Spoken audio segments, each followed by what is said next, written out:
What would you do if saving a stranger's life on Christmas Eve revealed secrets that could destroy everything you thought you knew about yourself? Tonight's story will take you deep into the snowy mountains of Montana, where a single father's simple act of kindness spirals into a deadly game of survival, hidden identities, and a love that blooms in the most impossible circumstances. But before we dive into this incredible journey, make sure to hit that subscribe button and ring the notification bell so you never miss our latest stories. Give this video a thumbs up if you're ready for an emotional roller coaster, and let me know in the comments what you think about second chances in love. Now let's begin our story. They're still following you. Single dad saves CEO from deadly pursuit and uncovers a shocking truth. The cemetery stood like a frozen cathedral under the Montana sky, its weathered headstones jutting from the snow like broken teeth. Dante Blackwater pulled his ancient pickup truck to a stop beside the rusted gate, the engine's death rattle echoing across the silent valley. Through the windshield, fat snowflakes danced in the amber glow of his headlights, each one a tiny messenger from the storm brewing overhead. "Daddy, why is it so dark here?" Aria's voice was barely a whisper from the passenger seat. At 9 years old, she possessed an otherworldly sensitivity to atmospheres that most adults had long forgotten. Her fingers traced invisible patterns on the fogged window, a self-soothing ritual that Dante had learned to recognize and respect. "It's just nighttime, sweetheart," he said softly, though his own eyes swept the darkness beyond the cemetery's borders, with the trained caution of a man who had seen too much violence in shadowed places. "The angels watch over everything, remember, even in the dark." Aria nodded solemnly, her dark hair catching the dashboard's green glow. She clutched a small bouquet of grocery store carnations against her chest, white ones because she insisted that Mommy's favorite color was the color of snow angels. Dante killed the headlights and sat for a moment in the sudden darkness. 3 years. 3 years since the cancer had taken Sarah, and still these monthly pilgrimages felt like walking on broken glass. But Arya needed this ritual, needed to feel connected to the mother she barely remembered, and Dante would move mountains to give his daughter whatever peace he could find. The wind howled across the valley like a living thing, rattling the truck's windows and sending ice crystals spiraling through the air. Weather reports had been screaming about the incoming blizzard for days, but Dante had insisted on making this trip. Christmas Eve was Sarah's birthday, and some promises couldn't be broken, not even by Mother Nature's fury. "Ready, little star?" he asked, using the pet name that always made Arya's eyes light up. She nodded and carefully adjusted the flowers in her lap. "I wrote Mommy a letter," she announced with the matter-of-fact tone that characterized most of her observations. "It's about the butterfly I found last summer, the one with the broken wing that we helped fix." Dante's throat tightened. Even in death, Sarah continued to teach their daughter about healing, about finding beauty in broken things. "She'll love hearing about that," he managed. They climbed out into the biting wind, Dante immediately moving to Arya's side to shield her from the worst of it.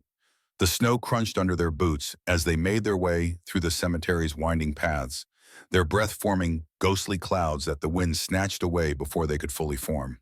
Sarah's grave sat on a small rise overlooking the valley, marked by a simple granite stone that read, "Sarah Elizabeth Blackwater, beloved wife and mother. She found magic in ordinary moments." Dante had chosen those words carefully, knowing that Sarah's greatest gift had been her ability to transform the mundane into the miraculous with nothing more than her smile. Arya knelt in the snow and carefully arranged the carnations at the base of the headstone, her small hands working with deliberate precision. Then she pulled out a carefully folded piece of paper and placed it beside the flowers. "I told her about how you taught me to change the oil in the truck," she said conversationally, as if Sarah were sitting right there with them, "and about Mrs. Henderson's cat that had kittens, and about how you always make pancakes shaped like stars on Saturdays." Dante crouched beside his daughter, one hand resting gently on her shoulder. The wind had picked up significantly, and the snow was beginning to fall harder, but Arya seemed oblivious to the weather's urgency. "What else did you tell her?" he asked quietly. "I told her that sometimes you cry in the shower when you think I can't hear," Arya said with devastating innocence. "But that it's okay because crying means you love someone very much." The words hit Dante like a physical blow. He closed his eyes for a moment, feeling the sting of snowflakes against his face, mixing with the salt of unexpected tears. How did she do that? How did his 9-year-old daughter consistently demonstrate wisdom that humbled him? "You're right," he whispered. "That's exactly what it means."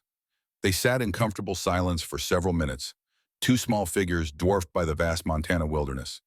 Dante found himself thinking about the letter Arya had written about broken-winged butterflies and second chances.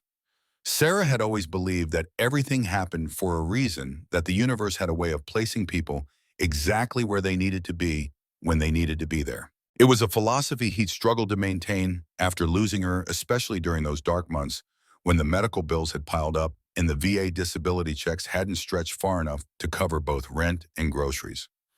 He'd been forced to sell almost everything of value they had owned, including Sarah's engagement ring, a decision that still felt like betrayal even though he'd used the money to pay for Arya's speech therapy. "Daddy," Arya's voice cut through his brooding, "I think we should go soon. The snow is getting angry." She was right. What had started as gentle flurries was rapidly becoming a legitimate blizzard.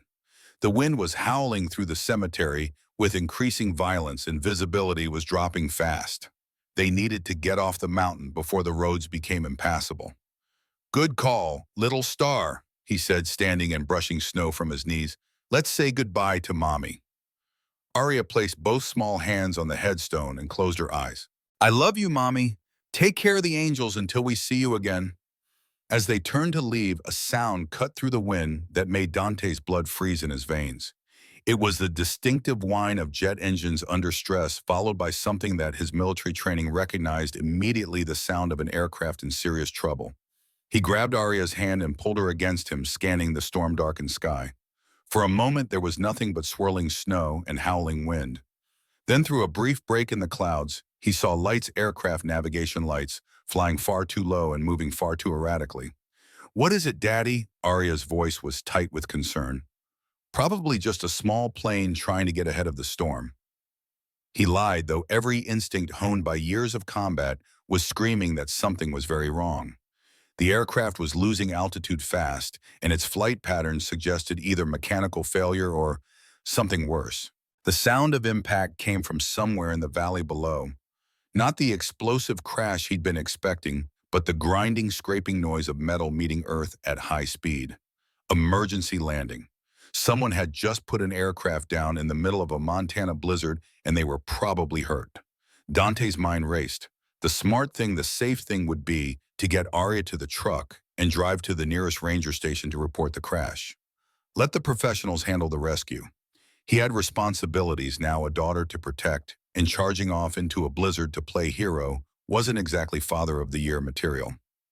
But then he thought about Sarah, about her unwavering belief that people should help each other simply because it was right. What would she do? The answer came immediately. She'd tell him to get Arya to safety, then go help whoever was down there, because that's what decent human beings did for each other.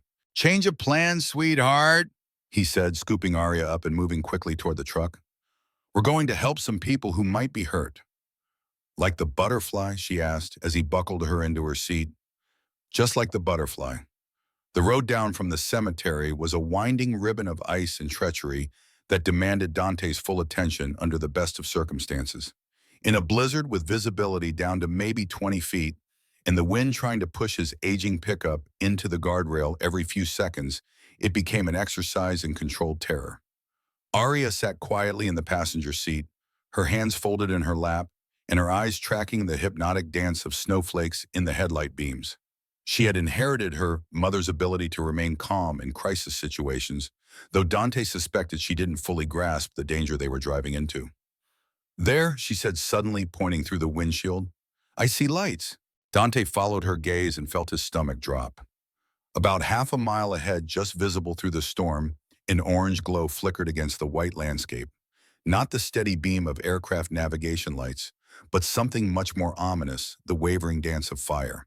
He pressed the accelerator, carefully fighting the urge to rush, despite every instinct screaming at him to hurry. A crash in these conditions would help no one, and Arya's safety had to come first. The truck's ancient heater wheezed as it struggled to keep the windshield clear, and ice was already beginning to form at the edges of the glass. As they drew closer, the scope of the situation became clear. A sleek private jet had made what could generously be called a controlled crash landing, in a snow-covered meadow about 200 yards from the road. The aircraft had carved a long furrow through the snow before coming to rest against a cluster of pine trees, and small flames were visible along its starboard wing. But it was the other vehicles that made Dante's blood run cold. Three black SUVs were positioned strategically around the crash site, their headlights creating a harsh perimeter of light around the downed aircraft. Men in dark clothing moved between the vehicles with the purposeful efficiency of professionals, and even from a distance, Dante could see that at least some of them were carrying weapons. This wasn't a rescue operation. This was something else entirely. "Daddy!" Aria's voice was smaller now, picking up on the tension radiating from him in waves. "Are those the helpers?" "I don't think so, sweetheart," he said quietly, pulling the truck to a stop behind a stand of trees that would hide them from the men below. His mind was racing, weighing options, with the cold calculation that had kept him alive through 3 combat deployments. Someone had been on that plane when it went down. Someone who apparently had enemies willing to brave a Montana blizzard to find them. Which meant that whoever was down there was probably running for their life right about now, alone in a snowstorm, with armed pursuers closing in. Sarah's voice echoed in his memory. "We help people, Dante. That's what we do. We help people because everyone deserves someone in their corner when the world gets dark." "Aria, I need you to listen very carefully," he said, turning to face his daughter, with the serious expression she'd learned to recognize as his important instructions face. "I'm going to go help whoever was in that airplane. I need you to stay right here in the truck with the doors locked and the engine running. If anything scary happens, anything at all, I want you to drive to Mrs. Henderson's house and call 911. "Do you remember how to drive?" Aria nodded solemnly. He'd been teaching her basic vehicle operations since she turned 8, partly as a practical skill, and partly because it made her feel grown up and responsible. She wasn't strong enough to work the pedals properly, but she could steer and shift if necessary. "If I'm not back in 20 minutes, you leave without me. Promise." "I promise," she said, though her lower lip was beginning to tremble. "But you're coming back, right? Mommy said you always come back." The faith in her voice nearly broke his heart. "That's right, little star. I always come back." He reached under his seat and withdrew a small pistol, a Glock 19 that he kept for emergencies. It wasn't much against what appeared to be a professional operation, but it was better than nothing. More importantly, he pulled out a tactical flashlight and a basic first aid kit from the glove compartment. 20 minutes, he reminded Aria, checking his watch. "I love you." "Love you too, Daddy. Be careful." Dante slipped out of the truck and immediately felt the full fury of the storm hit him like a living wall. The wind was strong enough to knock a man down if he wasn't prepared for it, and the snow was falling so hard that visibility beyond 10 feet was essentially zero. He moved through the trees with the careful stealth that had made him one of the Navy SEALs' most effective reconnaissance specialists. Every step was calculated, every movement designed to minimize noise and avoid detection. The men around the crash site were professionals. Their positioning and coordination made that clear, but they were also dealing with the same blizzard conditions that limited his own capabilities. As he drew closer, fragments of conversation began to reach him through the wind. No sign of her in the fuselage. Tracks leading north toward the tree line. Can't have gotten far in this weather, her. So the person they were hunting was a woman, and she'd survived the crash and escaped into the forest. Dante felt a flicker of admiration for whoever she was. Walking away from a plane crash was hard enough. Doing it in a Montana blizzard while being hunted by armed men required serious courage. He needed to find her before they did. Moving parallel to the search teams, Dante began working his way toward the northern tree line where the tracks had been spotted. The snow was coming down so heavily now that any footprints would be filling in fast, but there were other signs for someone who knew how to read them.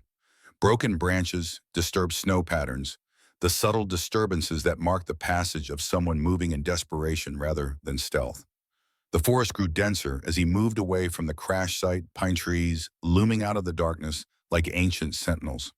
The storm's fury was somewhat muted by the canopy, but the cold was becoming brutal.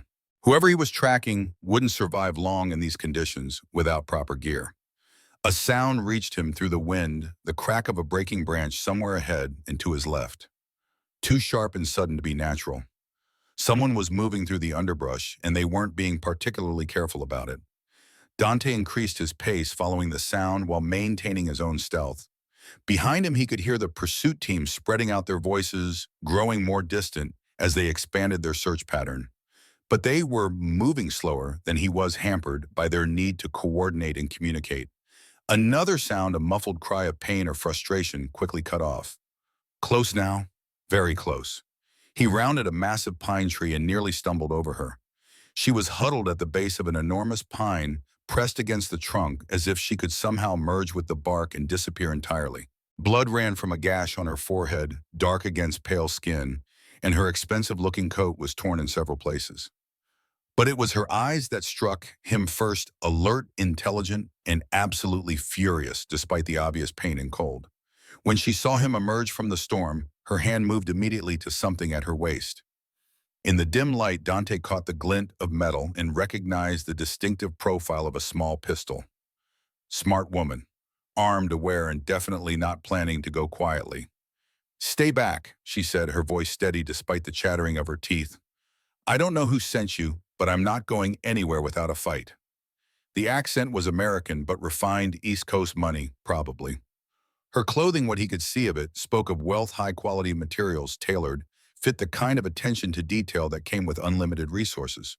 But money hadn't kept her out of this mess, and it wasn't going to get her out either. "Easy," Dante said quietly, raising his hands to show they were empty. "I'm not with them. I saw the crash from up on the ridge and came down to help." Her eyes narrowed, studying his face in the dim light filtering through the snow-laden branches. "Prove it." It was a reasonable request under the circumstances. In her position, he'd be just as suspicious of a stranger appearing out of the storm. But time was working against them both. The cold was becoming genuinely dangerous, and the search teams would eventually work their way in this direction. "My name is Dante Blackwater," he said, keeping his voice low and calm. "I'm a mechanic from town. I was visiting my wife's grave with my daughter when your plane came down. Those men around your crash site aren't rescue workers, they're hunting you. And if we don't move soon, they're going to find you." Something in his tone must have convinced her, because she lowered the pistol fractionally. "How do I know you're telling the truth?" Instead of answering directly, Dante pulled out his phone and showed her the screen. The wallpaper was a photo of him and Arya at last year's county fair, both of them grinning at the camera while sharing a stick of cotton candy. It was the kind of picture that couldn't be faked, the kind of genuine moment that spoke to character. "That's Arya," he said simply. "She's 9. Right now she's sitting in my truck about quarter-mile from here, waiting for me to come back with whoever was in that plane. I promised her I'd help because that's what her mother would have wanted me to do." The woman studied the photo for a long moment, then looked back up at his face. Whatever she saw there seemed to satisfy her, because she tucked the pistol back inside her coat. "Phoenix," she said. "Phoenix Ashford." Even through the storm and adrenaline, the name registered. Dante didn't follow business news particularly closely, but Ashford Dynamics was hard to miss. Defense contracts, cutting-edge technology, billions in government funding. This woman wasn't just wealthy, she was one of the most powerful CEOs in the country, which explained why professional killers were chasing her through a blizzard. "Can you walk?" he asked, already assessing her injuries and calculating the best route back to his truck. The head wound looked superficial but messy, and she was favoring her left side in a way that suggested bruised or cracked ribs. "I can do whatever I have to do," Phoenix said, struggling to her feet with obvious determination. "But I need to warn you, these people aren't going to stop. If they see you helping me, you'll become a target too. Your daughter will become a target." The warning sent a chill through Dante that had nothing to do with the Montana winter. He thought of Arya sitting alone in the truck, trusting him to come back, counting on him to keep his promises. Getting involved in whatever Phoenix Ashford was running from could put his daughter in danger. But leaving her here to die in the snow wasn't an option either. "Then we'll just have to make sure they don't see us," he said. They began moving through the forest with agonizing care, Dante leading and Phoenix following close behind. Every few steps he would pause to listen for sounds of pursuit, but the storm was providing excellent cover.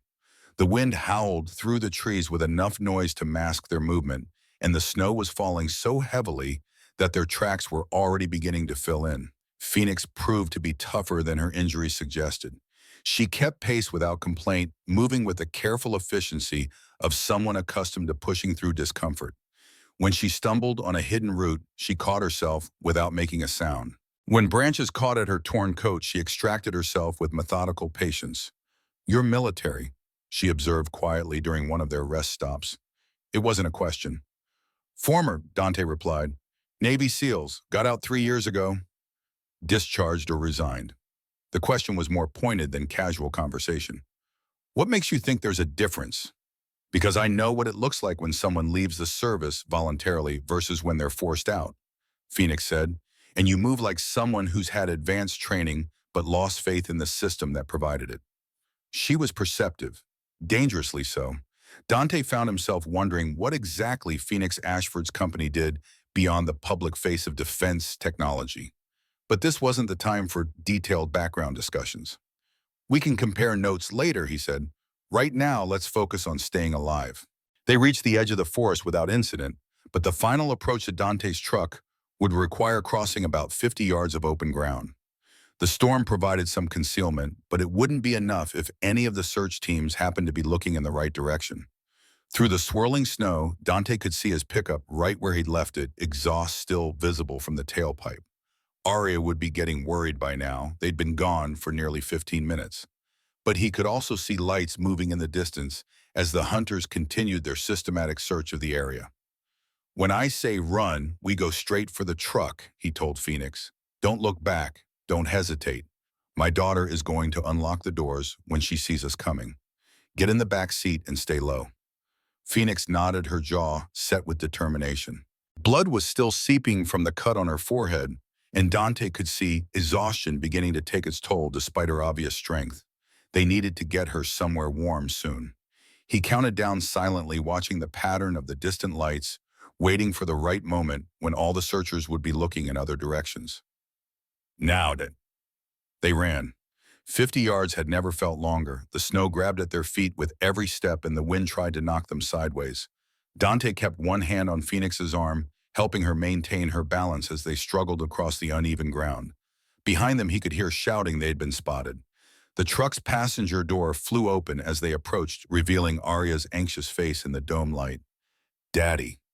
"Down," Dante commanded, and Arya immediately dropped below the window level as he'd taught her. Phoenix dove into the backseat and Dante threw himself behind the wheel, gunning the engine before his door was fully closed. The truck lurched forward, tires spinning for a heart-stopping moment before finding traction. In the rearview mirror, Dante could see lights converging on their former position, but the storm and darkness provided enough cover that pursuit would be difficult. "Everyone okay?" he asked, checking on his passengers as he navigated the treacherous mountain road. "I'm fine, Daddy," Arya said from her position on the floor. "Is the hurt lady okay?" From the back seat came a weak laugh. "The hurt lady is going to be fine, thanks to your very brave father." Dante glanced in the mirror and saw Phoenix attempting to staunch the bleeding from her head wound with what appeared to be a silk scarf. She looked pale but alert, and more importantly, she was talking to Arya with the gentle tone of someone comfortable around children. "What's your name?" Arya asked with typical 9-year-old directness. "Phoenix. What's yours?" "Arya, like the music. Daddy says I'm named after something beautiful." "He's absolutely right," Phoenix said solemnly.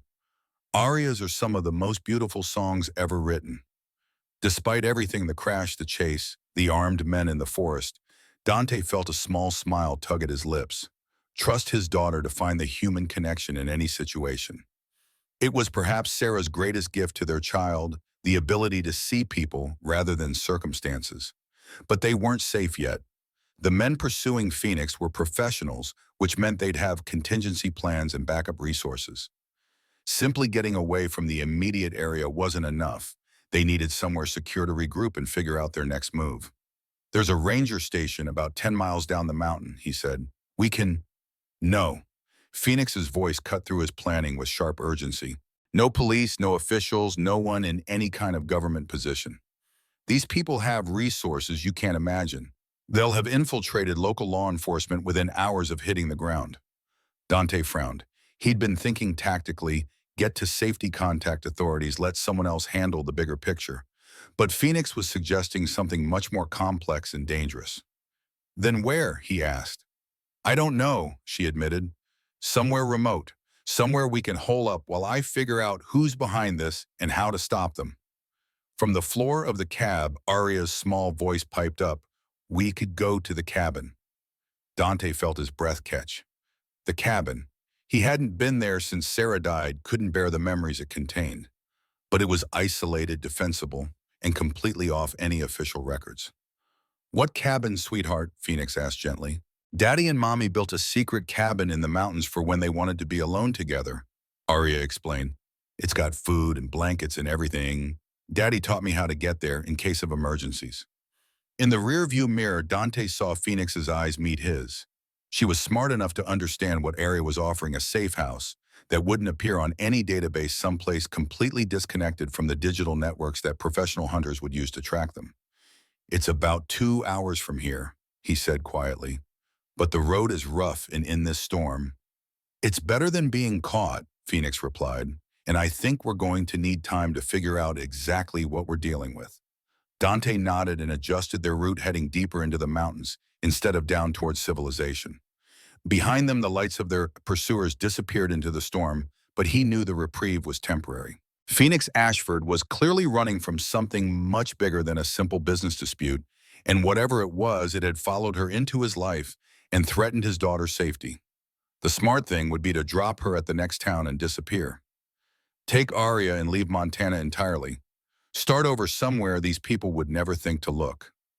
But as he glanced again at the woman in his back seat, injured, hunted, but still trying to protect strangers from the danger she'd brought into their lives, Dante found himself thinking of broken-winged butterflies and second chances.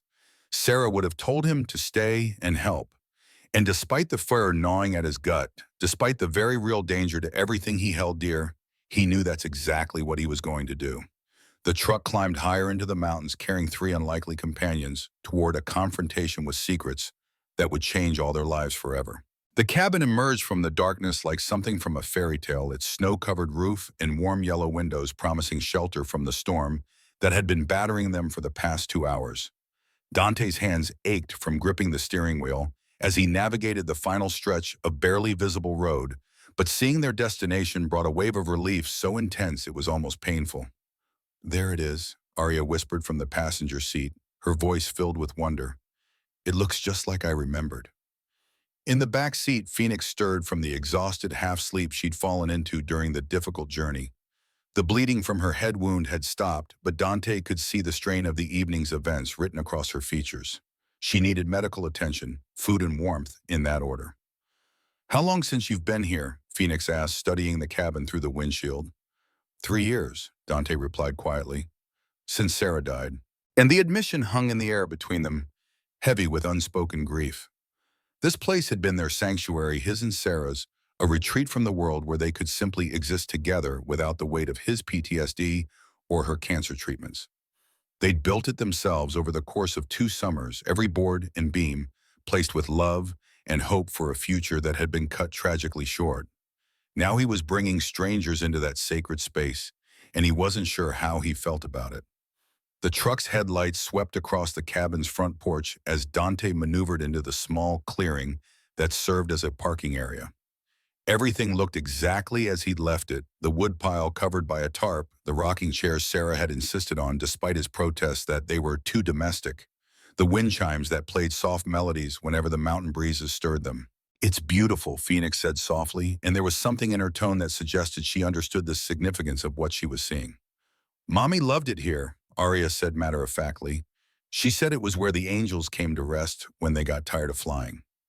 Dante felt the familiar tightness in his chest that always came when Arya shared one of Sarah's sayings.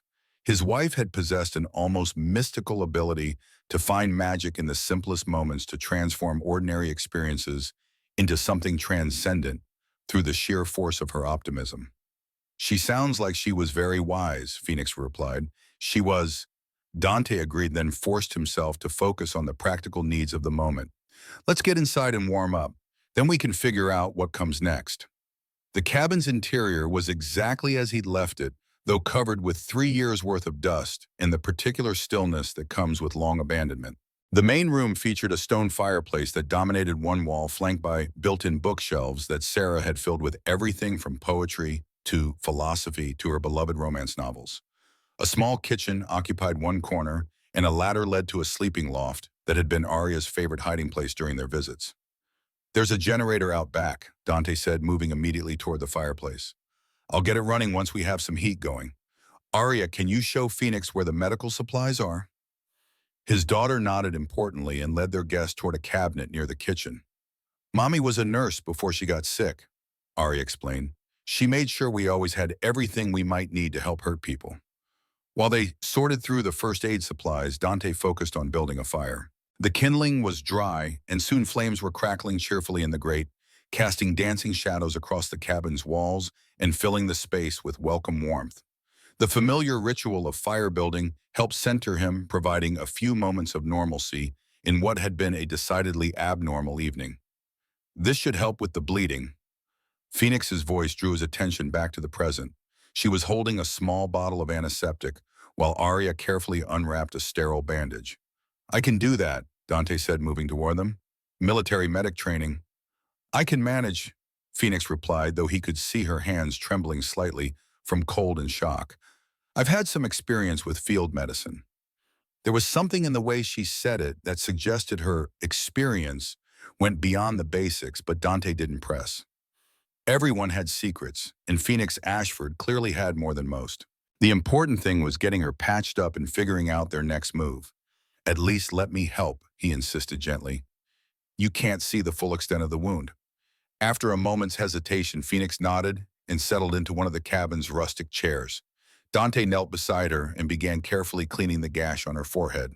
The wound was deeper than he had initially thought, but not life-threatening. She'd been lucky a few inches lower, and she might have lost an eye. This is going to sting, he warned before applying the antiseptic. Phoenix gritted her teeth but didn't make a sound as the liquid bit into the open wound. Her stoicism impressed him. Most people would have at least hissed in pain, but she bore the discomfort with the kind of controlled endurance that spoke to serious mental discipline. You're tougher than you look, he observed quietly. I have to be, she replied. In my line of work, showing weakness is an invitation for people to try to destroy you. Arya, who had been watching the medical procedure with fascination, tilted her head thoughtfully. What kind of work do you do that makes people want to hurt you? It was an innocent question, but it cut straight to the heart of their situation. Phoenix met the child's curious gaze for a long moment before answering. I run a company that makes things to keep people safe, she said carefully.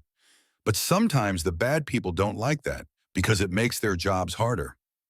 Like superheroes, Arya asked, her eyes lighting up with interest. Something like that, Phoenix agreed with a small smile. Dante finished applying the bandage and sat back on his heels. There, that should hold until we can get you to a real doctor. Thank you, Phoenix said, and he could hear genuine gratitude in her voice. I know this isn't what you signed up for when you decided to help someone. Before he could respond, the sound of engines reached them through the storm, multiple vehicles moving slowly up the mountain road they just traveled. Dante's blood ran cold as he recognized the distinctive rumble of heavy SUVs. They found us? Phoenix breathed, her face going pale beneath the fresh bandage. Dante moved immediately to the cabin's front window and peered through the curtains. Through the swirling snow, he could see lights moving among the trees, at least 3 vehicles, maybe more. The hunters had somehow tracked them despite the storm and the remote location. How, he muttered, his mind racing. There's no way they could have followed us in this weather. Phoenix's expression grew grim. GPS tracker. They must have planted one on your truck while we were in the forest. The realization hit Dante like a physical blow. In his focus on getting Phoenix to safety, he'd led these killers straight to the most sacred place he knew. Sarah's sanctuary was about to become a battleground. Daddy, Arya's small voice was tight with fear. She'd picked up on the tension in the room, and her enhanced sensitivity to emotional atmospheres was making her acutely aware that something terrible was approaching. It's okay, little star, he said automatically, though his mind was already shifting into tactical mode. We're going to play a game, remember, like we practiced.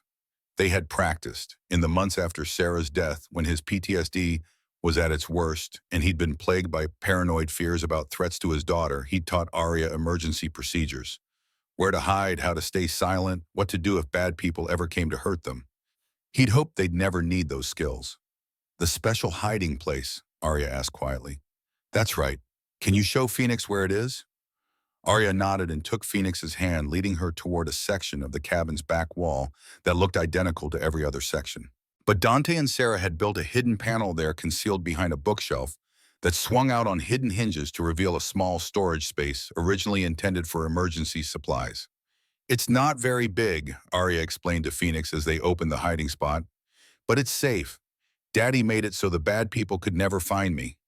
Phoenix stared at the hidden compartment for a moment, then looked back at Dante with something like awe in her eyes. "You built a panic room. I built a father's peace of mind," he corrected grimly. The sound of engines was getting closer, and Dante could now hear voices carrying on the wind, professional voices calm and coordinated. These weren't random criminals or desperate amateurs. They were experienced operatives with serious backing and unlimited resources. "How many men do you think?" Phoenix asked, moving toward the window to get her own assessment of the situation. "At least 6, probably more." Dante replied, his military training automatically cataloging threats and calculating odds. "They'll establish a perimeter first, then move in systematically. We have maybe 5 minutes before they're in position." "What kind of weapons do we have?" The question was asked with the casual professionalism of someone accustomed to tactical planning, and Dante found himself reassessing his understanding of Phoenix Ashford. CEOs didn't usually think in terms of defensive positions and weapons counts. "My sidearm plus whatever Sarah might have left here," he said, moving toward a closet where his wife had kept her own emergency supplies. She was military too, Army medic. She understood the value of being prepared.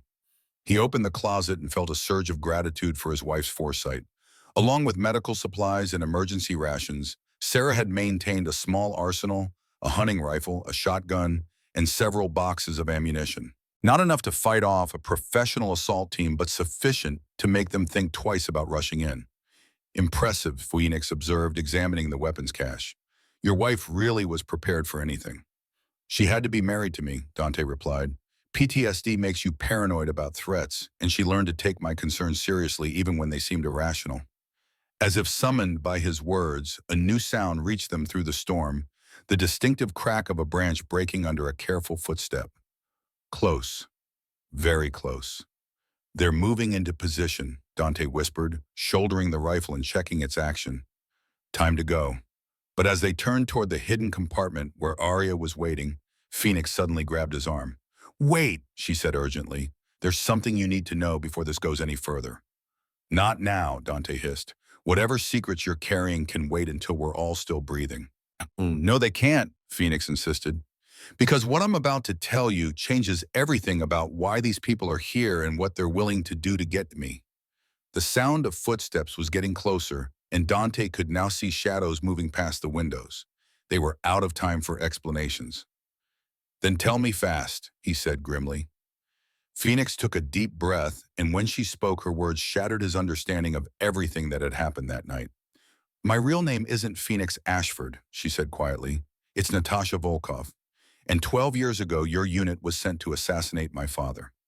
The words hit Dante like a physical blow, sending his mind reeling backward through time to a mission he'd spent years trying to forget. 12 years ago, the classified operation in Montenegro. The arms dealer they'd been sent to eliminate a Russian named Viktor Volkov, who'd been selling advanced weapons technology to terrorist organizations. The mission that had ended his faith in the system he'd sworn to serve. "That's impossible," he whispered, though even as he spoke, the denial pieces were clicking into place with terrible clarity. "Viktor Volkov died in that warehouse. We confirmed the kill." "No," Phoenix Natasha said quietly. "You didn't, because you refused to pull the trigger when you realized he had a daughter hiding in the building. You aborted the mission and called for extraction." The memory came flooding back with devastating clarity. He'd been positioned on a rooftop overlooking the warehouse rifle scope trained on Viktor Volkov as the man conducted a weapons demonstration for potential buyers. A clean-shot textbook assassination.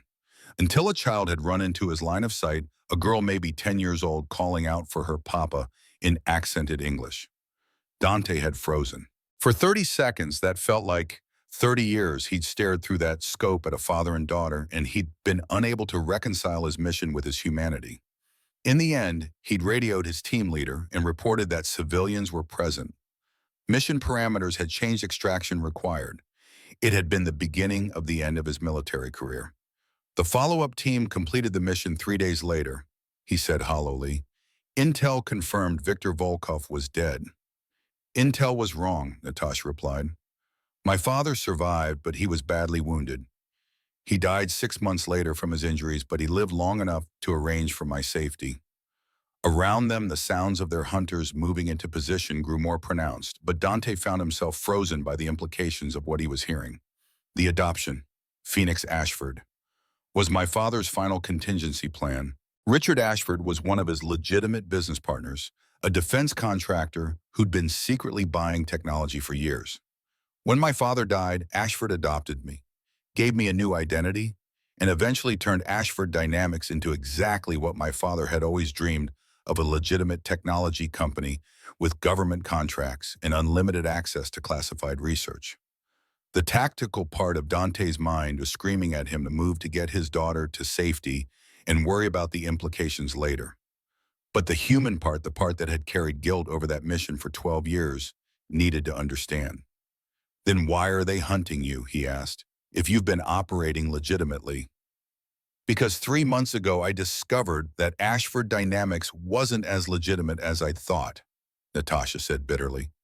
Richard Ashford had been using our government contracts to sell technology to the same kind of people my father once served. When I tried to stop him, I learned that he wasn't acting alone. There's an entire network: government officials, defense contractors, intelligence operatives, all working together to profit from global instability. The Syndicate, Dante breathed, remembering her earlier words. They call themselves that, yes. And when I threatened to expose them, they decided I'd become too dangerous to live. A shadow passed by the front window, and Dante saw the distinctive silhouette of the assault rifle. They were out of time for revelations. We finish this conversation later, he said grimly, moving toward the hidden compartment. Right now, we focus on staying alive. But as they reached the concealed panel, Arya looked up at them with the uncanny perception that had always marked her as special. The lady isn't who she said she was, is she, Daddy? She asked quietly. Natasha knelt beside the child, her expression soft despite the danger closing in around them. No, sweetheart. I'm sorry I had to lie. Sometimes grown-ups have to pretend to be someone else to stay safe. Like when you told me I was going to visit Grandma that one time, but we really went to the doctor for my shots, Arya asked Dante. Exactly like that, he confirmed. Sometimes lies are about protection, not about hurting people. Arya nodded solemnly, then surprised them both by reaching out to take Natasha's hand. It's okay. I still like you, even if your name is different.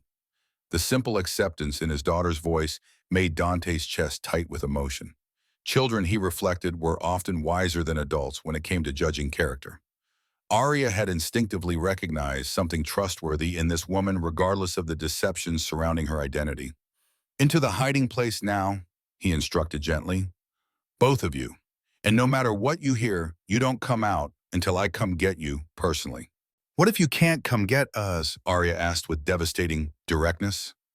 The question he'd hoped she'd never ask, the scenario he'd prepared for but prayed would never come to pass. Then you count to 1,000, very slowly, he said, the words feeling like broken glass in his throat. And then you take Phoenix, Natasha, and you go out the back way we practiced. You go to Mrs. Henderson's house and call 911. But what about you? I'll be fine, little star. I always am, remember. It was a lie and they both knew it. But it was the kind of lie that love required, the kind of protective fiction that allowed children to sleep peacefully despite the monsters that stalked the edges of their world. Arya nodded and crawled into the hidden compartment, followed by Natasha. Before closing the panel, the woman caught Dante's eye. I'm sorry, she said quietly, for bringing this to your door, for putting your daughter at risk, for all of it. We'll settle accounts later, he replied. If there is a later. He closed the panel just as the cabin's front window exploded inward in a shower of glass and wood. Professional assault teams didn't knock. They announced their arrival with flashbang grenades and automatic weapons fire. But Dante was already moving, rolling away from the window as the first shot splintered the air where he'd been standing. Military training kicked in like muscle memory, and suddenly he wasn't a small-town mechanic anymore. He was Petty Officer First Class Dante Blackwater, and these bastards had just threatened his daughter. They were about to learn why that was a very bad idea. The first tactical mistake his attackers made was assuming they were dealing with a civilian. The second was underestimating what a father would do to protect his child. Dante moved through the cabin with the fluid precision of someone who'd spent years perfecting the art of violence. Every piece of furniture became cover, every shadow a potential advantage. Sarah's carefully arranged living space transformed into a three-dimensional chessboard where positioning meant the difference between life and death. The assault team entered through multiple points simultaneously: front door, back door, and the shattered window. Professional coordination, but they were operating in an unfamiliar environment while he knew every inch of this space. That gave him the only edge he was likely to get. The first man through the front door never saw the hunting rifle's muzzle flash that dropped him. The second got 3 steps before Dante's follow-up shot sent him diving for cover behind Sarah's favorite armchair. "Target has military training," a voice called out through the chaos. "Repeat, target is trained military." Too little, too late. They'd come expecting to intimidate a mechanic, not fight a Navy SEAL. But Dante's advantages were temporary. At best, he was outnumbered at least 4-1, and they had superior firepower and body armor. He needed to even the odds. Moving low and fast, he worked his way toward the kitchen area where Sarah had installed a propane connection for the stove. A few quick shots into the gas line filled the air with the distinctive smell of escaping fuel. Not enough for an explosion yet, but enough to create an opportunity if he could find an ignition source. "Movement in the kitchen," someone reported. "Moving to flank." Dante smiled grimly. Let them come. The kitchen was a dead end, which they probably thought trapped him. What they didn't know was that Sarah had insisted on a second exit, a service door that led to the back porch where she'd planned to install a breakfast nook. He slipped through that door just as 2 assault team members rounded the corner into the kitchen, their tactical lights cutting through the darkness. They were focused on the space where they expected him to be, not watching their 6. The shotgun blast took them both down before they could react, but the victory was costly. Dante could hear more voices outside, backup teams moving into position, probably with heavier weapons. They'd learned from their initial mistakes and were adapting their tactics. Soon they'd have the cabin surrounded completely, and his options would dwindle to 0. That's when the sound reached him that made his blood freeze: Arya's muffled cry of fear from somewhere behind the cabin's back wall. They'd found the hiding place. Every tactical consideration vanished in an instant, replaced by the pure primal fury of a father whose child was threatened. Dante burst back into the cabin, moving with such focused violence that the remaining assault team members actually fell back in shock. He found them clustered around the hidden panel, which had been torn open to reveal the small compartment where his daughter and Natasha huddled together. One of the men was reaching in to pull them out, while another held a pistol trained on the opening. "Don't move," the gunman called out as Dante appeared. "Drop your weapons or the kid dies." Time seemed to slow as Dante assessed the situation. 2 men, both armed, both professionals. His daughter visible in the compartment, tears streaming down her face but trying to be brave. Natasha shielding Arya with her own body, her eyes meeting his with an expression that clearly said she'd die before she let anyone hurt the child. In that crystalline moment of absolute clarity, Dante made a choice that would have seemed impossible just hours earlier. He was going to trust the enemy. "Natasha," he said quietly, never taking his eyes off the gunman. "When I move, you take Arya and run. Don't look back. Don't hesitate. Get her to safety." "Dante, no."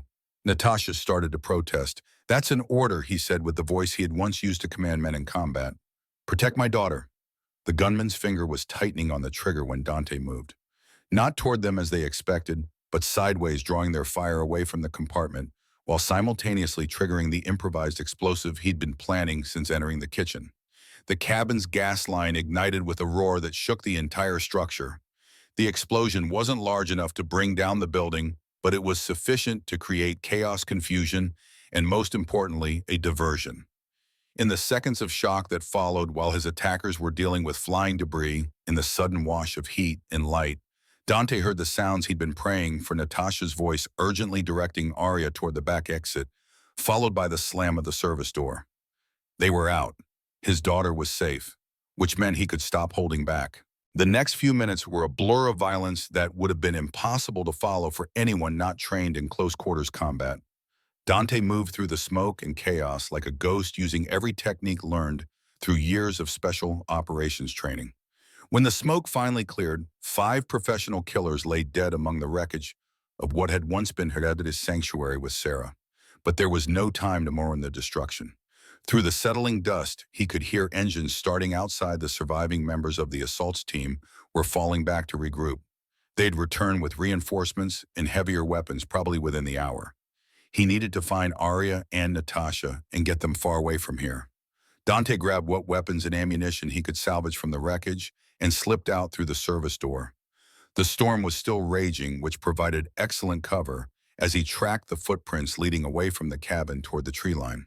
He found them huddled together beside a massive fallen log about 200 yards into the forest. Arya was shivering violently despite the heavy coat Natasha had wrapped around her, and both of them looked like they'd been through hell. "Daddy," Arya cried when she saw him approaching, and the relief in her voice nearly brought him to his knees. "I'm here, little star," and he said, gathering her into his arms and feeling the terrible tension in his chest begin to ease. "I'm here." "The bad men," Natasha asked quietly. "Won't be bothering anyone else," Dante replied grimly. "And their friends. Regrouping. We have maybe 30 minutes before they come back in force." Natasha nodded, her expression thoughtful, despite their desperate situation. "Then we need to disappear completely. They'll keep coming until they find me, and now they know you're involved. Your daughter will never be safe as long as I'm with you." "No," Arya said firmly, surprising both adults with the strength in her small voice. "We don't leave friends behind. That's what Mommy always said." From the mouths of babes, Dante found himself thinking of Sarah's unwavering belief in helping others and standing by people who needed support. His wife would never have forgiven him for abandoning Natasha to face this alone. "Arya's right," he said quietly. "We stick together, but we need to get moving, and we need a plan that goes beyond just running." "I might have an idea about that," Natasha said slowly, "but you're not going to like it. Try me.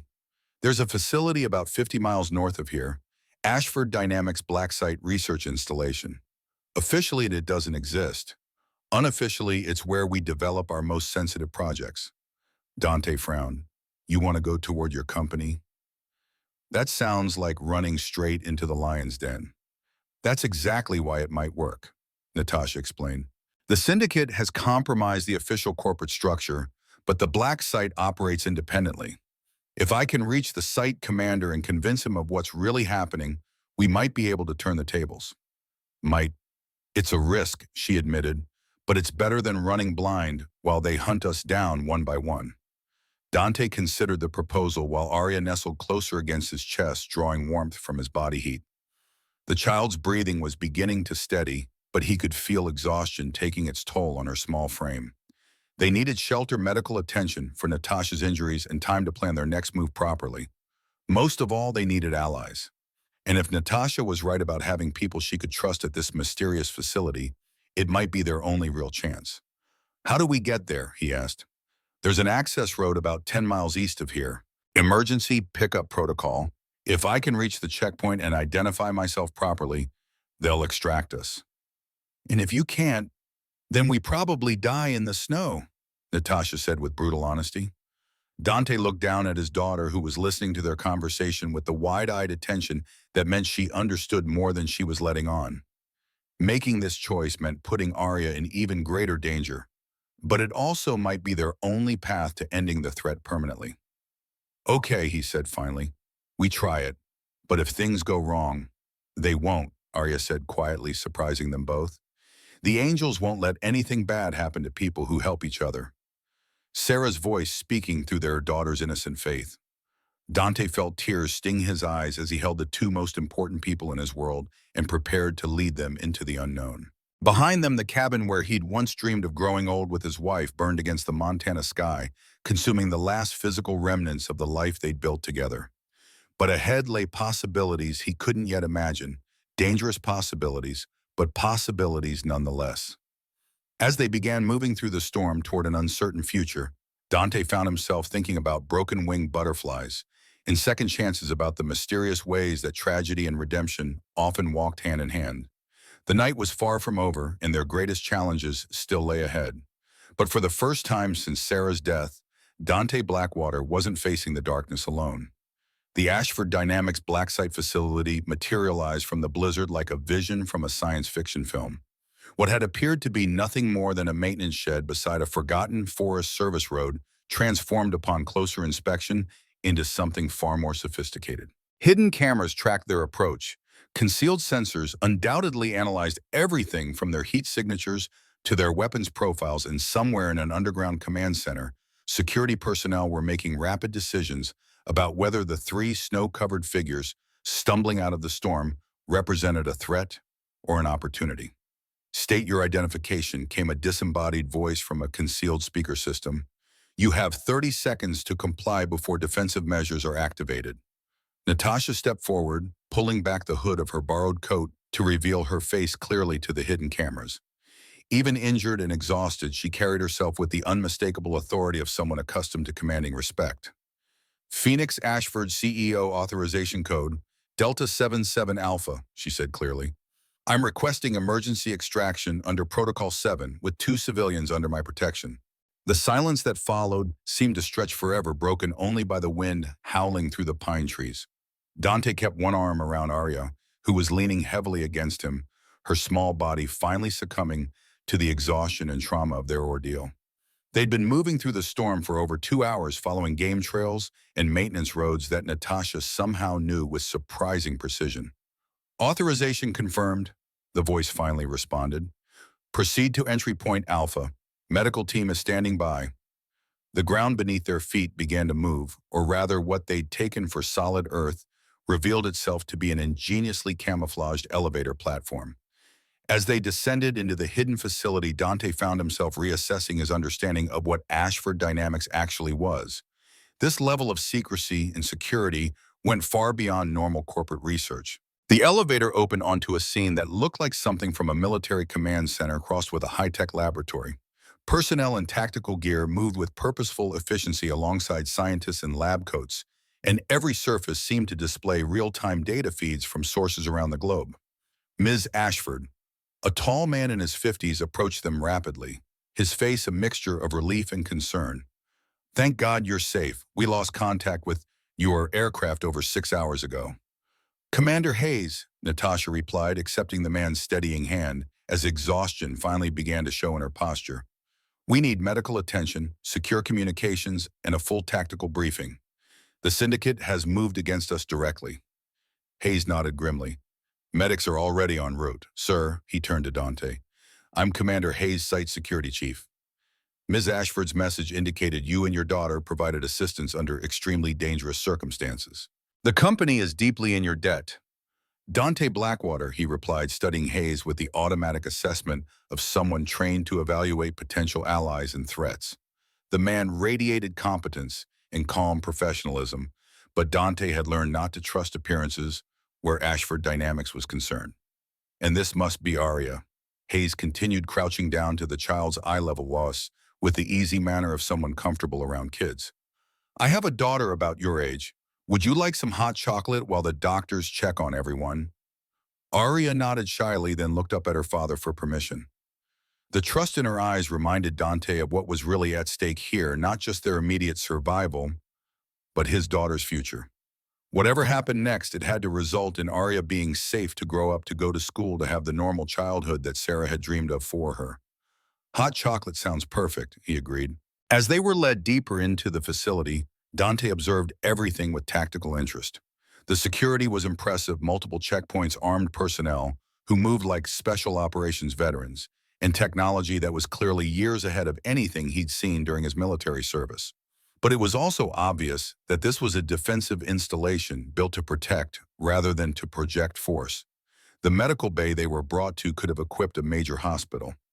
Arya was immediately taken into care by a pediatric nurse who began the gentle process of checking her for injuries while keeping her distracted with questions about her favorite books and movies. Natasha submitted to a more thorough examination of her head wound, though she insisted on remaining conscious and alert throughout the process. "The cut's going to need stitches," the attending physician reported, "but there's no sign of concussion or serious trauma. You were lucky." "Luck had nothing to do with it," Natasha replied, glancing toward Dante. "I had excellent protection." While the medical team worked, Hayes pulled Dante aside for a private conversation. They moved to an observation area that overlooked the main command center, where dozens of technicians monitored global communications and analyzed intelligence feeds in real time. I need to understand exactly what happened out there, Hayes said without preamble. Ms. Ashford's aircraft went down in the middle of a severe weather event, but the preliminary investigation suggests mechanical sabotage rather than weather-related failure. The plane was sabotaged, Dante confirmed, and there were people waiting at the crash site, professionals with military-grade equipment. They weren't there to rescue survivors. Hayes's expression darkened. How many? At least 8, probably more. They had multiple vehicles and sophisticated tracking equipment. When we escaped to my cabin, they followed us there within hours. Your cabin was compromised. Destroyed, Dante said grimly, along with 5 of their operatives. But there were others, and they'll keep coming until they find her. This is worse than we feared, Hayes muttered, then seemed to make a decision. Mr. Blackwater, I'm going to share some classified information with you because Ms. Ashford's life may depend on your understanding the full scope of what we're dealing with. He led Dante to a secure briefing room where the walls were lined with displays showing global maps, corporate organizational charts, and what appeared to be surveillance photos of various individuals.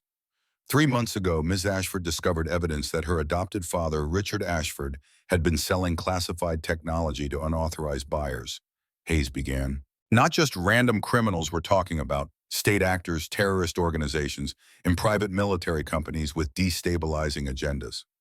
The syndicate, Dante said. You know the term. Natasha mentioned it. Says they're a network of government and corporate insiders working together to profit from global instability.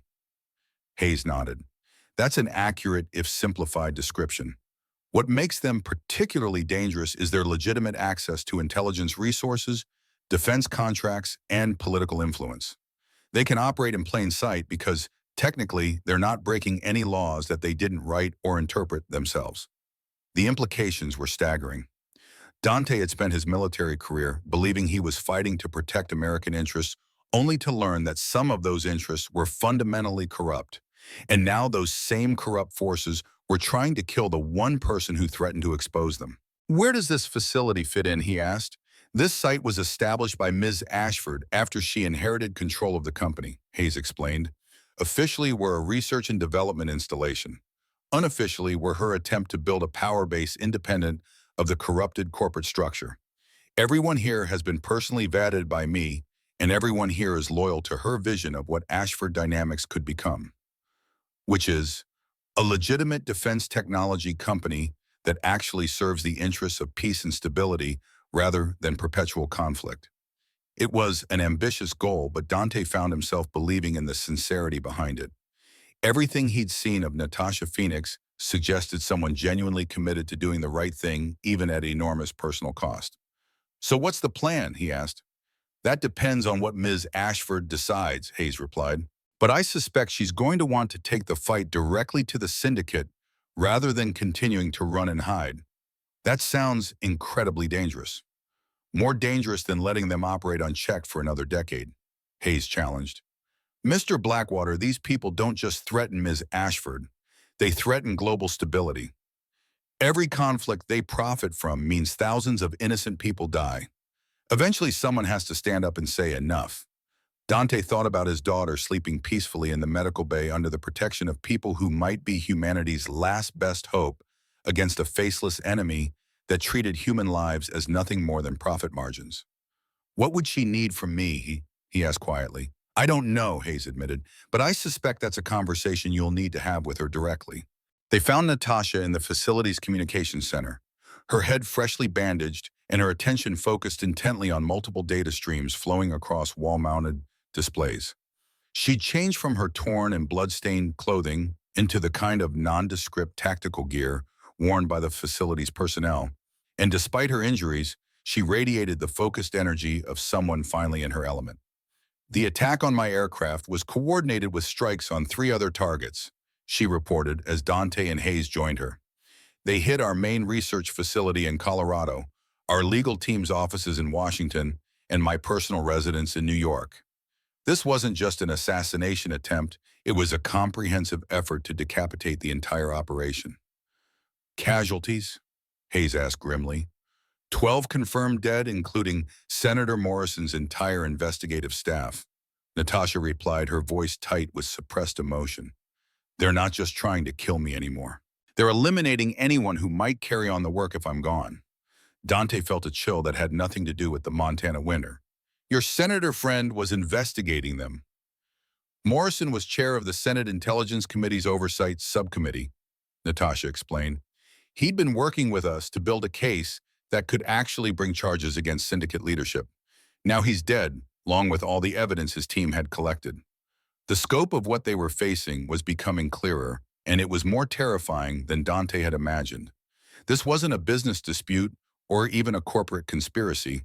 It was a shadow war being fought between forces that operated completely outside normal legal and political channels. They've essentially declared open warfare, Hayes observed. The question is, how do we respond? We end it, Natasha said quietly but with absolute conviction. Tonight. Before they can regroup and continue hunting down everyone who knows the truth. That's not a plan, Dante pointed out. That's a death wish. Maybe, but it's the only choice we have left. Natasha turned to face him directly, and he saw in her eyes the same desperate determination that had driven her to survive the crash and the subsequent hunt. These people killed your wife, Dante. The words hit him like a physical blow. What? The experimental cancer treatment Sarah was receiving, it was based on research stolen from Ashford Dynamics and sold to a pharmaceutical company controlled by syndicate interests. They knew the treatment was flawed, that it would actually accelerate tumor growth rather than stopping it, but they released it anyway because they needed test subjects to refine the technology for their real buyers. The room seemed to spin around Dante as the implications sank in. Sarah hadn't died from cancer. She'd been murdered slowly and deliberately by people who saw her life as nothing more than useful data in their experiments. 23 people died in that trial. Natasha continued relentlessly.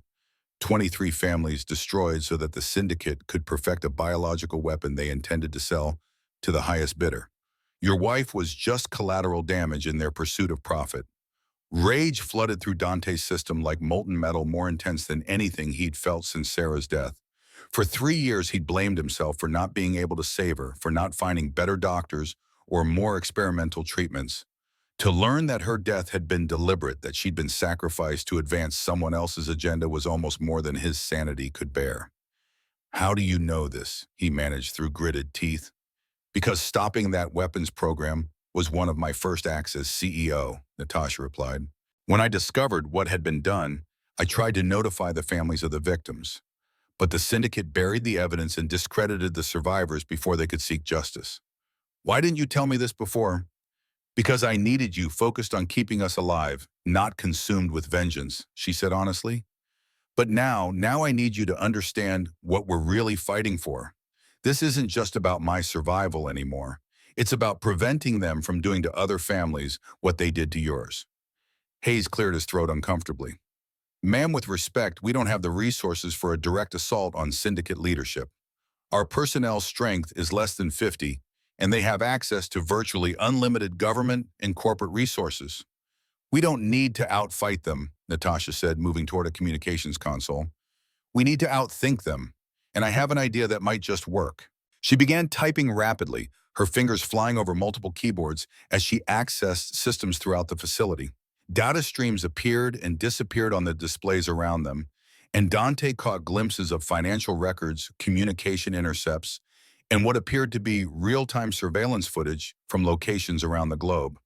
For years, the syndicate's greatest strength has been their ability to operate in secret, Natasha explained as she worked.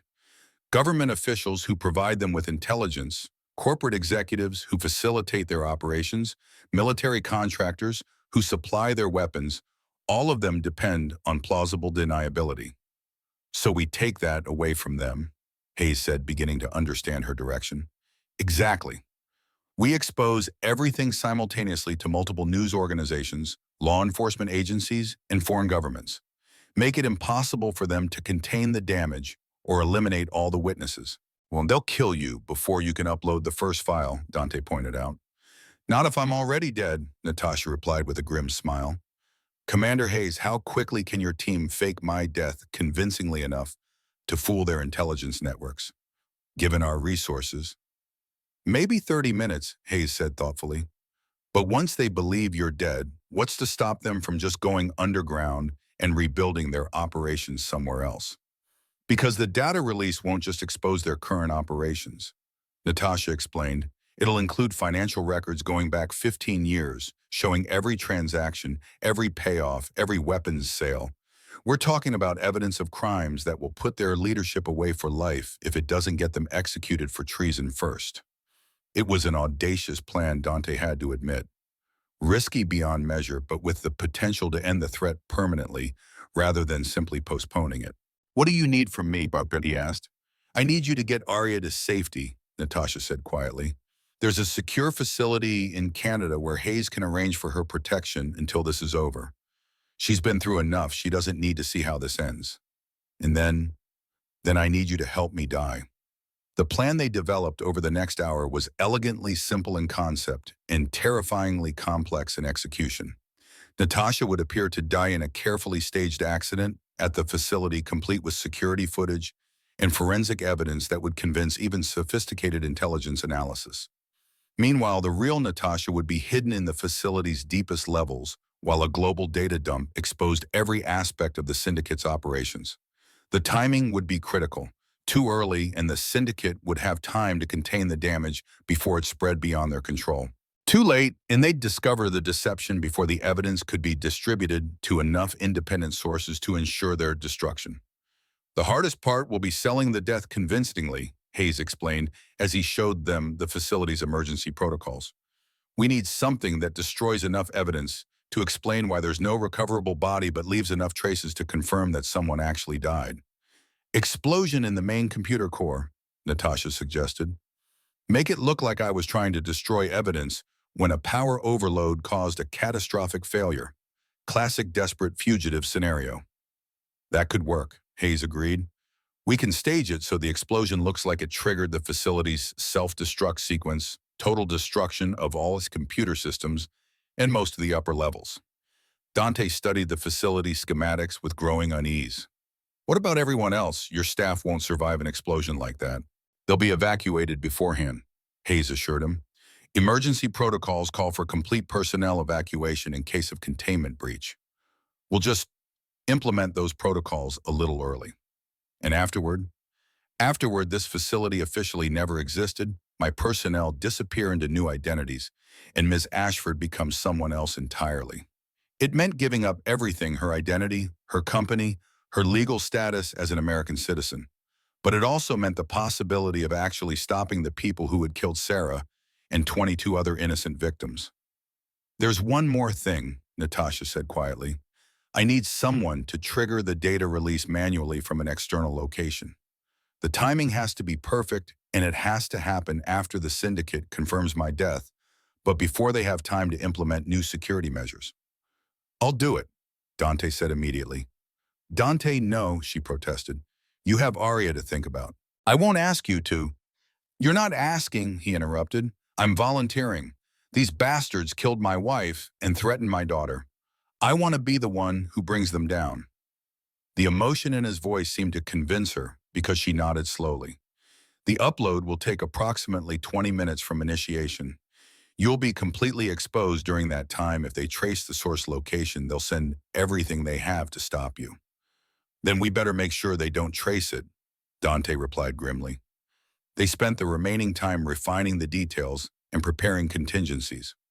Arya was told that they were going to play an extended game of hide-and-seek where she would get to stay in a special safe place with very nice people while Daddy finished helping Phoenix with her problem. The child accepted this explanation with the trusting innocence that made Dante's heart ache, but he could see in her eyes that she understood more than she was letting on. Will I see you again soon? She asked as Hayes prepared to escort her to the secure transport that would take her to safety. Very soon, a little start Blanche, Dante promised, gathering her into what might be their last embrace. And when you do, all the bad people will be gone and we can go home. To the cabin. We'll build a new cabin, he said, thinking of the smoldering ruins they'd left behind. An even better one where nothing bad can ever find us. Arya nodded solemnly, then surprised him by turning to Natasha. Will you help us build it? The question hung in the air between them, loaded with implications that went far beyond carpentry and construction. Natasha knelt beside the child, her eyes bright with unshed tears. If your daddy wants my help, she said carefully, I'd like that very much. He wants your help, Arya said with devastating certainty. He gets lonely sometimes. Mommy told me to watch for that and to make sure he knows it's okay to have new friends. From the mouths of babes. Dante felt something shift inside his chest, not healing exactly, but perhaps the first stirring of possibility that healing might someday be possible. Then it's settled, he said softly. When this is over, we build a new cabin together. The moment was broken by Hayes's urgent voice over the facility's communications system. All personnel to stations. We have multiple contacts approaching from the south. Looks like they've found us. Through the facility's external cameras, they could see vehicles moving through the forest, black SUVs, and what appeared to be military transport trucks. The syndicate had somehow tracked them to the black site, and they were coming in force.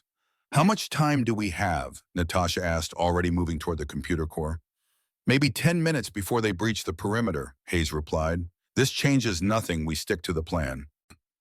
But Dante could see the fear in Arya's eyes as alarms began blaring throughout the facility.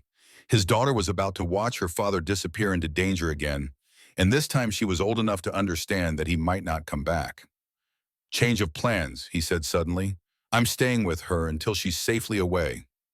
Hayes, you handle the upload from whatever location you think is most secure. Dante, no, Natasha protested. It has to be someone who understands the military mindset, someone who can improvise if things go wrong. Hayes is needed here to coordinate the evacuation. Then we wait, Dante said firmly. My daughter's safety comes first. Your daughter's safety depends on stopping these people permanently, Natasha countered. If we abort now, they'll never stop hunting us. Arya will never be safe. She was right, and he knew it. But watching his child's frightened face, as explosions began echoing from the upper levels, Dante felt the weight of an impossible choice. Save his daughter now, or save her future by risking everything on a desperate gamble. In the end, it was Arya herself who made the decision. Daddy, she said quietly, taking his hand in both of her small ones, you have to go help Phoenix stop the bad people. Mommy's angels will take care of him until you can come back. The faith in her voice broke his heart and mended it simultaneously. This was Sarah's final gift to their daughter, the absolute certainty that love would find a way, that people who cared about each other could overcome any obstacle if they refused to give up. I love you, little star, he whispered, holding her tight one last time. I love you too, Daddy. Now go save the world. As Hayes led Arya toward the escape tunnel that would carry her to safety, Dante turned to face Natasha with grim determination. Let's finish this. The explosion that destroyed the upper levels of the Ashford Dynamics Black Site facility could be seen for miles across the Montana wilderness. To the syndicate forces closing in on the installation, it appeared that their quarry had chosen suicide over capture-taking, with her any evidence that might have threatened their operations. What they couldn't see was the carefully shielded lower level where Dante Blackwater sat before a bank of computer terminals, his fingers flying across multiple keyboards, as terabytes of incriminating data flowed through satellite links to news organizations, law enforcement agencies, and intelligence services on 6 continents. 20 minutes. That's how long the upload would take, and how long he needed to survive the inevitable counterattack when the syndicate realized they'd been deceived. Beside him, Natasha, now officially dead, according to security footage that showed her being consumed by the explosion-monitored global communications as their data bomb detonated across the world's information networks. The BBC has it, she reported, her voice tight with anticipation. So does the Washington Post and Der Spiegel. They're running with the story immediately, no time for the syndicate to pressure editors or threaten sources. On multiple screens around them, breaking news alerts began appearing as journalists and investigators seized on the treasure trove of evidence they just received. Financial records showing weapons sales to terrorist organizations, communication intercepts revealing coordination between government officials and criminal enterprises, video footage of syndicate leadership discussing assassination contracts and biological weapons research. 15% complete, Dante reported, watching progress bars crawl across his displays. But we've got company. Through the facility's remaining security cameras, they could see syndicate operatives moving through the wreckage above, searching for any sign that their target might have survived. It would only be a matter of time before they discovered the hidden access points to the lower levels. There, Natasha pointed to one of the communication intercepts scrolling past on her screen. Richard Ashford just placed an emergency call to someone identified only as Control. They know something's wrong. Dante divided his attention between the upload progress and the tactical situation developing around them. Hayes had rigged the facility's lower levels with enough explosive charges to ensure that no evidence of their presence would survive, but triggering those charges would also cut their satellite links and abort the data transfer. They were in a race between information and annihilation, with the fate of countless innocent lives hanging in the balance.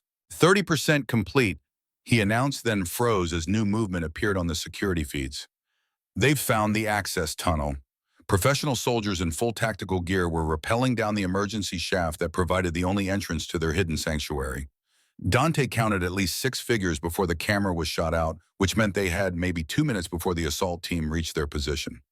"Can we speed up the transfer?" he asked.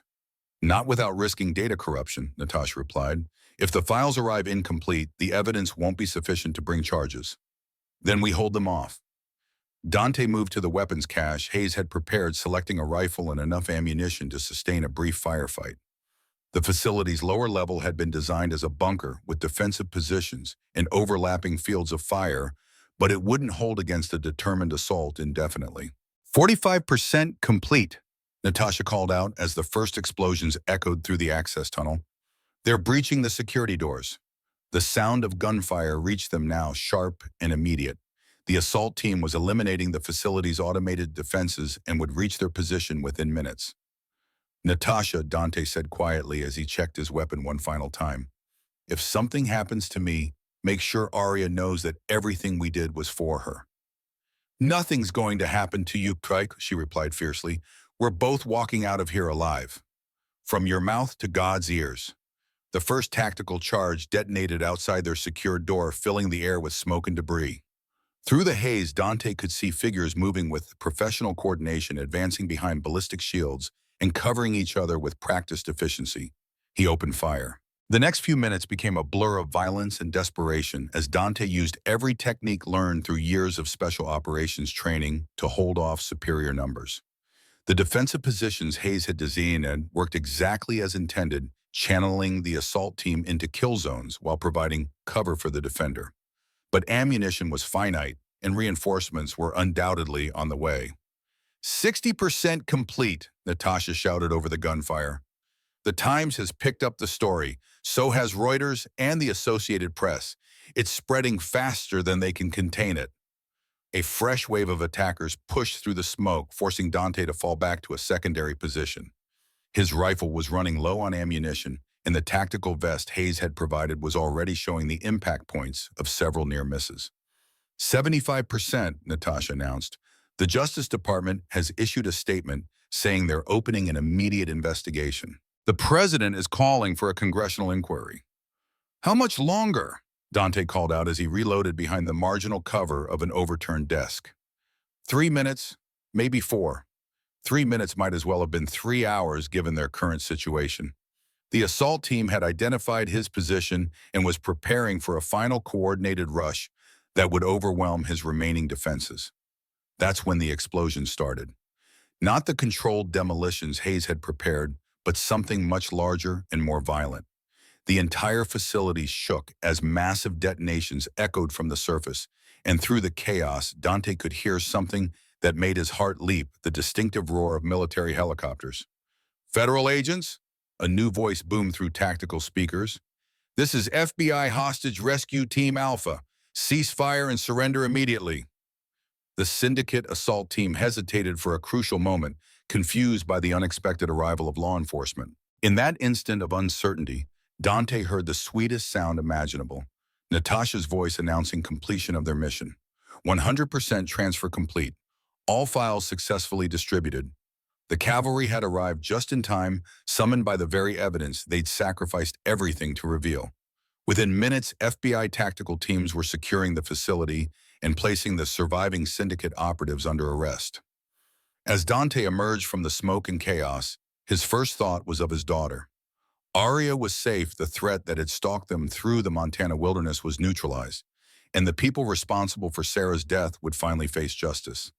But his second thought as he saw Natasha being helped to her feet by federal agents was of the future they might build together, a future where broken things could be healed, where second chances were possible, and where love could grow even in the ashes of tragedy. The nightmare was over. The healing could finally begin. 6 months later, the new cabin sat in a meadow overlooking a pristine Montana lake, its log walls golden in the late afternoon sunlight. Dante paused in his work installing the last of the window trim to watch Arya and Phoenix working together in what would become their vegetable garden. Phoenix, not Natasha anymore, but not quite the Phoenix Ashford who had built a technology empire either. The woman who knelt beside his daughter, patiently explaining the difference between tomato seedlings and pepper plants, was someone entirely new. Someone who had emerged from the ashes of her former life, like the mythical bird she'd named herself after. "Daddy," Arya called out, waving a small gardening trowel in the air. "Phoenix says we can plant strawberries here, real ones that we can eat." "That sounds perfect, little star," he called back, smiling at the enthusiasm in his daughter's voice. The nightmares had stopped months ago, replaced by dreams of butterfly gardens and secret hideouts, and all the normal childhood fantasies that had been temporarily displaced by their ordeal. The trials had been a media sensation, of course. 17 members of the syndicate's leadership structure were facing federal charges ranging from conspiracy to treason, and 3 former government officials had already been convicted. Richard Ashford himself was serving a life sentence for his role in the biological weapons program that had killed Sarah and 22 other innocent people. Justice, Dante had discovered, was a more complicated emotion than he'd expected. There was satisfaction in seeing Sarah's killers brought to account, but also a strange emptiness where the rage had once lived. He'd spent 3 years carrying that anger, using it as fuel to keep moving when everything else seemed hopeless. Without it, he'd had to learn how to live again, how to find motivation and hope rather than vengeance. "How's the carpentry coming?" Phoenix asked as she approached the cabin soil still clinging to her hands from their gardening efforts. "Almost done," Dante replied, stepping down from the ladder to survey their progress. "Should be ready for the final inspection next week. And then we officially have a home." The word hung between them, loaded with meaning that went far beyond architecture and construction. Over the past months, as they'd planned and built this new sanctuary together, they'd also been constructing something more intimate, a relationship built on shared trauma, but sustained by genuine affection and respect. It wasn't the same kind of love he'd shared with Sarah. That had been young love, passionate and all-consuming and tragically brief. What was growing between him and Phoenix was something different, more measured perhaps, but also more deliberately chosen. They were both survivors now. People who had lost everything and chosen to rebuild, rather than surrender. "Arya asked me something interesting today," Phoenix said quietly. "What's that?"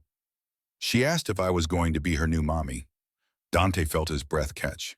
They'd talked around the subject of their future together, but had never addressed the practical realities of what a permanent relationship would mean for his daughter. "What did you tell her?"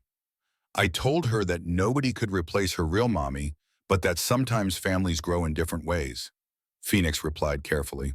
"I said that if she wanted, I could be something like a bonus mommy, someone who loved her and took care of her, but who knew that Sarah would always be her first and most important mom." "And what did she say to that?" Phoenix's smile was radiant. "She said that sounded perfect because it meant she'd have an angel mommy in heaven and a here mommy on earth, and that way she'd always be protected no matter what." Dante felt tears sting his eyes as he thought about his daughter's infinite capacity for love and acceptance. She'd inherited Sarah's gift for finding magic in ordinary moments, for transforming potential confusion into something beautiful and meaningful. "What do you think about that?" he asked quietly. "I think," Phoenix said, stepping closer until they were standing almost close enough to touch, "that I'd be honored to be Arya's here mommy if you'll have me." "The question is whether you'll have us," Dante replied. "We're not exactly a traditional family situation." "Traditional families are overrated," Phoenix said with a laugh. "Besides, I've gotten rather fond of the non-traditional life. It suits me."